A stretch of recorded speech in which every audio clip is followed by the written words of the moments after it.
अब हातिम शाहबाद से निकला और चलते चलते बहुत दूर पहुंचा। रास्ते में एक बड़ा भारी पहाड़ मिला जिसके नीचे एक नदी बह रही थी। उसने देखा कि पानी की जगह रुधिर बहा जा रहा है तो हातिम बड़ा ही विस्मित हुआ और सोचने लगा कि मुझे इसका भेद लाना चाहिए। ऐसा सोच वह उधर को ही चल दिया जिधर से नदी बहती आ रही थी। 10-12 कोस चलने पर एक ऊंचा पेड़ दिखाई दिया। उसकी डाली में सैकड़ों स्त्रियों के शीश लटक रहे थे और उस पेड़ के नीचे एक रमणीक तालाब निर्मल जल से भरा था जिसमें उन टंगे शीशों से रक्त की बूंद टपकती और वहीं से रक्त मिला हुआ जल धीरे धीरे उस नदी में जा रहा है। इसी कारण उसके जल का रंग लाल है। अब हातिम उस पेड़ के नीचे बैठ गया। उसे वहां बैठा देखकर सब शीश एकदम खिलखिलाकर हंस पड़े।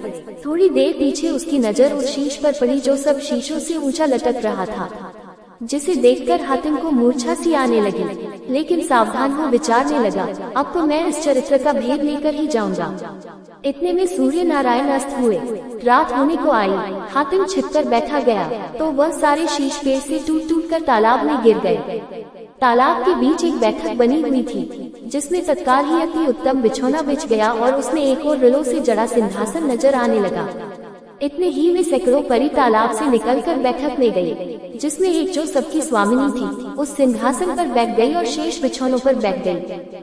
सिंहासन पर बैठने वाली चंद्रमुखी मृगलोचनी नवयौवना वही थी जिसका शीश पेड़ में ऊंचा लटक रहा था। उसके मुखारबिंद को देख हातिम को चैन नहीं पड़ता था।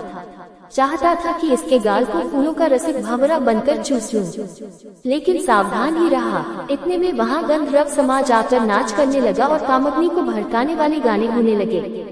जब आधी रात समाप्त हुई तो बैठक में सबके सम्मुख सोने चांदी की थाल शतरस व्यंजनों से सजे हुए आप ही आप आ गए।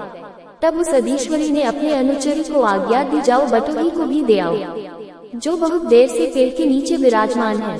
अनुचरी भोजन का थाल लेकर हातिम के सामने पहुंची तो उसने कहा, तू कौन है? तेरी स्वामिनी का नाम क्या है?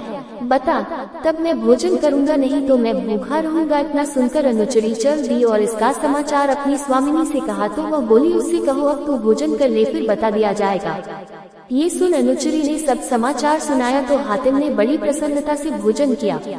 सज्जनों, अब हातिम बोला, अब अपनी स्वामिनी के पास मुझे ले चल। उसने कहा, अच्छा प्यारे, मेरे साथ साथ चला। जब आगे पीछे दोनों चले तो वह अनुचरी तो तालाब में खुद स्वामिनी के पास गई और हातिम उस तालाब में गोता मारकर आँख खोलता है तो क्या देखता है कि न वहाँ पेड़ है, न तालाब है, न वहाँ बैठक है, बल्कि एक रेतीला मैदान है। अब तो हातिम उस चंद्रमुखी के विरह में पागल हो गया और हाय प्यारी चिल्लाता हुआ इधर उधर भागने लगा। जब इसी दशा में 7 दिन हो गए तब ईश्वर ने ख्वाजा खिजर को आज्ञा दी कि जाओ, हातिम एक स्त्री के विरह में पागल हो गया है, उसे होश में लाओ।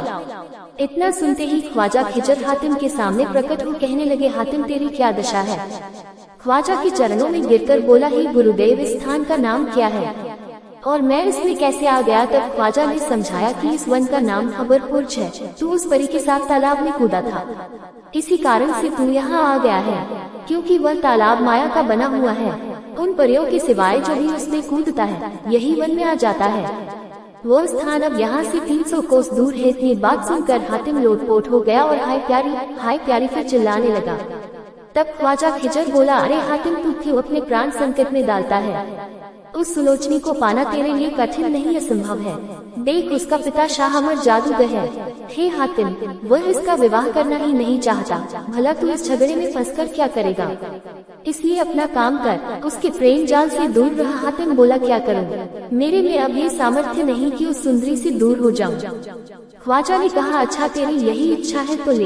ऐसा कहकर अपना पासा डंडा उस पेड़ पर मारा और इसमें आलम मुसलमानों का मंत्र पढ़कर फूंक दिया। इतना काम करके ख्वाजा अतर्धान हुए और हातिम उस पेड़ पर चढ़कर अपनी प्यारी के शीश के निकट गया तो उसका भी धड़ कर तालाब में गिर पड़ा और शीश उस झील के सामने लटकने लगा।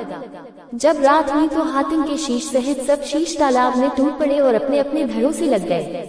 लीजिए, अब वहाँ वही चरित्र होने लगा जो सर्वदा होता रहता था। आज हातिम भी सिंहासन के एक और हाथ बांधे हुए खड़ा है।